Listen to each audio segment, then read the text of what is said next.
Hey friends, how are you? Myself Neetu Gupta from Analyze Bangalore. I'm again here with you to discuss legal terms and phrases. So let us start. First is income. Income क्या है आपका? कहीं से आप कोई काम कर रहे हो, वहाँ से आपको इनकम आ रही है, ठीक है। कोई भी मनी है, कोई भी गुड है, कोई भी इकोनॉमिक बेनिफिट मिल रहा है, दैट इज़ एन इनकम। अगर अब हम इनकम टैक्स की बात करते हैं कि इनकम टैक्स लॉज में इनकम क्या है, तो इनकम कहाँ से आती है? ये एक्टिव होती है अगर आप कोई हार्ड वर्क कर रहे हो, कोई एफर्ट्स कर रहे हो। Is it clear? You can say and it is passive from, अगर आपकी कोई रेंटल्स हैं, स्टॉक डिविडेंड्स हैं, इन्वेस्टमेंट्स हैं, इंटरेस्ट है, ठीक है। तो these are the income. Tax purpose के लिए जो इनकम है वो गिफ्ट्स में नहीं इंक्लूड होती है। It is not included in the income, does not includes means income में गिफ्ट्स नहीं इंक्लूड हो रहे हैं। जो या आपको प्रॉपर्टी अपने ग्रैंड पेरेंट्स से या पेरेंट्स से मिल रही है, मीन्स इनहेरिटेड प्रॉपर्टी है, वो भी उसमें इंक्लूड नहीं होगी। सो टैक्सेस किस बेस पे गवर्नमेंट कलेक्ट करती है? On the basis of income, कि आप क्या अर्न क्या कर रहे हो। Is it clear? Next, income tax. Income tax में क्या है कि जो एक इंडिविजुअल की टोटल इनकम है उस पर टैक्स इम्पोज करते हैं, लेकिन वो भी आफ्टर द डिडक्शंस, काफ़ी एक्सपेंसेस को डिडक्ट करने पर जो उनकी इनकम बचते हैं उस पर टैक्स इम्पोज किया जाता है। Is it clear? जैसे कोई चैरिटेबल गिफ्ट्स हैं उसको एक कर देंगे। Is it clear? Next is incompatibility. Incompatibility की जब आपकी डिस्प्यूट्स हो रहे हैं किसी के साथ, आपकी जो मेंटल एबिलिटी है वो किसी से नहीं मिल रही है। Mainly it is used in जहाँ पे आप किसी से एग्री नहीं हो रहे हो, दैट इज़ इनकम्पैटिबिलिटी। अब मैरिज का ले लो एग्जांपल। कपल है, दोनों में नहीं बन रही है, ये दोनों एक साथ नहीं रहना चाहते हैं, so they are incompatible. Is it clear? Next, incompatible. Incompatibility था, ये incompatible, so it is one and the same thing. Next, incompetency.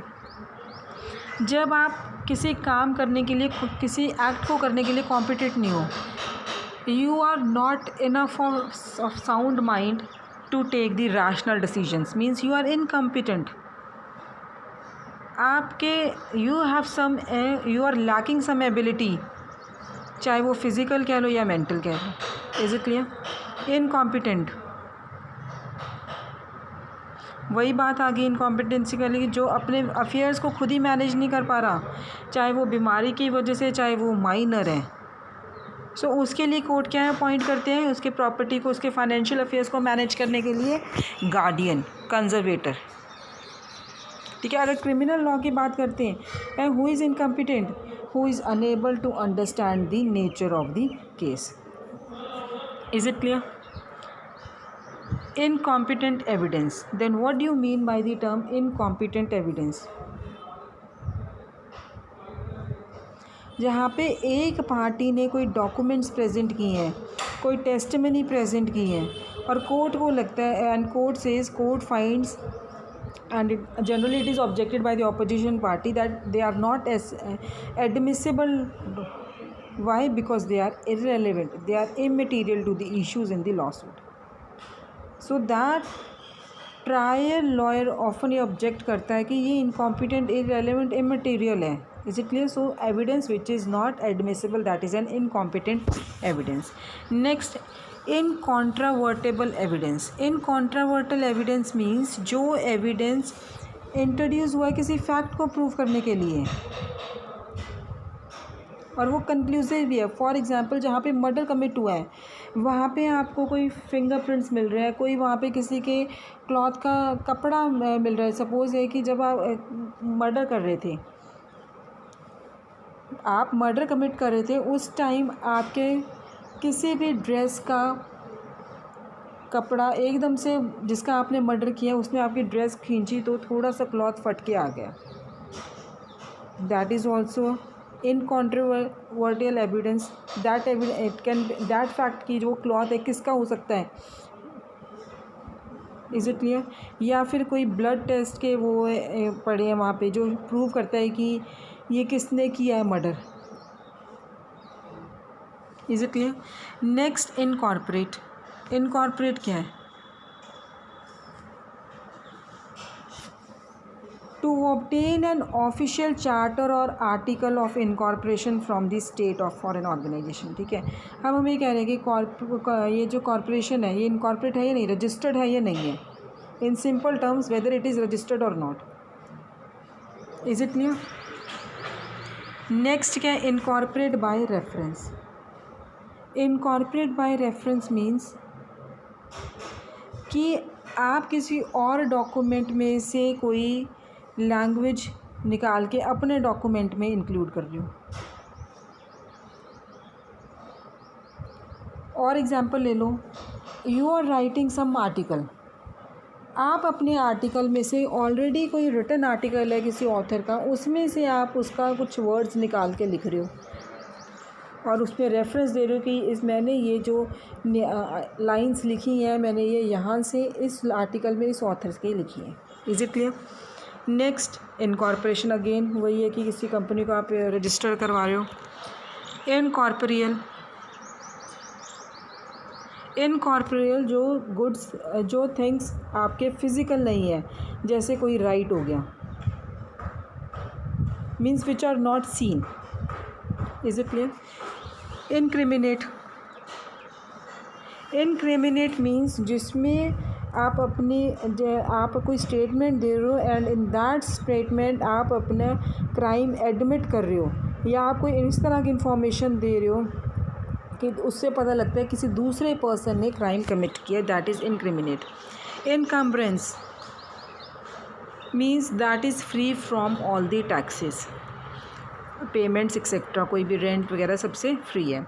कि अगर आप कोई property, for example you have certain property and now you want to sold that property, ठीक है, आपको cell करनी है वो प्रॉपर्टी, तो आप क्या करोगे कि आपकी प्रॉपर्टी बाहर क्या देखते हैं कि यार is your property free from all the इनकम्बरेंसेस, क्या कोई इसमें टैक्सेस तो नहीं पे करना है, कोई रेंट तो नहीं पे करना है, and etcetera. Is it clear? So that is free from इनकम्बरेंसेस। Next indecent exposure. Indecent exposure क्या है? It means it is also a crime of intentionally showing. It is a crime of intentionally showing one's sexual organs in the public, that is indecent exposure. Indefeasible, जो आप avoid नहीं कर सकते हो, alter नहीं कर सकते हो, that is indefeasible. Next indemnify. Indemnify means it is given, indemnity का जो टॉपिक है ये contract of indemnity, that is given under Indian contract act 1872। सो यहाँ पे कुछ टर्म्स है जैसे इंडेमनीफाई है। इंडेमनीफाई का मतलब क्या है? अब one party is making an agreement with other party कि if that party suffers any loss from the conduct of himself, from the conduct of the promisor or other person, then he is going to indemnify. कि किसी को loss से protect करना, किसी को loss से बचाना, that is indemnify. Is it clear? So ये जो कॉन्ट्रैक्ट ऑफ इंडेमनिटी है आपका, ये सिर्फ ह्यूमन एजेंसी की वजह से लॉस को कंपनसेट करते हैं। अगेन वही चीज़ आगे, indemnity. Indenture. Next is indenture. Indenture means it is a type of real property deed in which two parties agree to continue mutual obligations. एक पार्टी कहती है कि मैं प्रॉपर्टी मेंटेन करूँगी, दूसरा पार्टी कह रही है कि वो पीरियोडिक पेमेंट्स करेंगे। So it is a contract which binds one person to work for the another. Is it clear? Next is independent contractor. Independent contractor means जो किसी पर्सन के लिए सर्विसेज परफॉर्म कर रहे हैं, किसी एंटिटी के लिए सर्विसेज परफॉर्म कर रहे हैं under a contract. So where terms are spelled out such as duties, pay the amounts, type of works and other matters. ये जो आपके इंडिपेंडेंट कॉन्ट्रैक्टर्स होते हैं, ये रेगुलरली एम्प्लॉयर के लिए वर्क करते हैं, जब ज़रूरत पड़ती है तभी ही वो वर्क करते हैं। सो इंडिपेंडेंट कॉन्ट्रैक्टर कौन है? वो पर्सन भी हो सकता है, कोई बिजनेस है, कोई कॉरपोरेशन है जो कि गुड्स और सर्विसेज प्रोवाइड कर रहे हैं, who are providing goods or services, and it may be a under written contract or verbal agreement. Is it clear? So independent contractors आपको क्लियर हो गया कि इंडिपेंडेंट कॉन्ट्रैक्टर है क्या? इंडिपेंडेंट कॉन्ट्रैक्टर के आप एग्जांपल ले सकते हो brokers. They are not working regularly for their clients, जब ज़रूरत पड़ती है तभी काम करते हैं उनके लिए। कंसल्टेंट्स है कोई, they are independent contractors. Is it clear? Next, indeterminable sentence. तो यहाँ पे क्या as a name itself suggest कि सेंटेंस जो आपको पनिशमेंट मिल रही है अगर आपने कोई क्राइम कमिट किया है वो स्पेसिफिकली फिक्स नहीं है, इनडिटर्मिनेबल नहीं है कि कितना टाइम के लिए है। Is it clear? So indeterminable imprisonment is the imposition of a sentence by imprisonment with no definite period of time set during the sentence. Is it clear? कि जैसे हमने कह दिया 5 to 10 ईयर्स के लिए है, स्पेसिफिक रेंज कर दी कि आपकी जो सेंटेंस है that is for 5 to 10 years, या फिर कह दिया 15 years to life. It means there is no fixed prison term to an individual convicted of a crime, that is indeterminate sentence. Clear? Next, indish, yeah, it is a Latin term which means signs, जो ये show करता है कि probable है ये काम। जैसे आप कोई लेटर साइन कर रहे हो, सर्टिफिकेट साइन कर रहे हो, is it clear? That is indicia. So वो सर्कमस्टांसिस है विच टेंड टू शो और indicate that something is probable.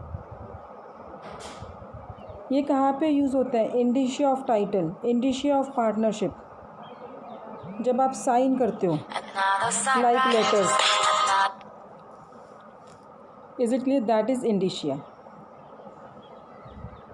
Now indictable offence means कि वहाँ पे ज्यूरी के पास सफिशेंट इतना रूल्स है, वो कह रहे हैं कि क्राइम का कमिट किया है, इतना एविडेंसेस है, इनफ एविडेंसेस हैं ज्यूरी के पास कि वो डिफेंडेंट को एक क्राइम के साथ चार्ज कर सके, फेलिनी के साथ चार्ज कर सके। Means that defendant has committed a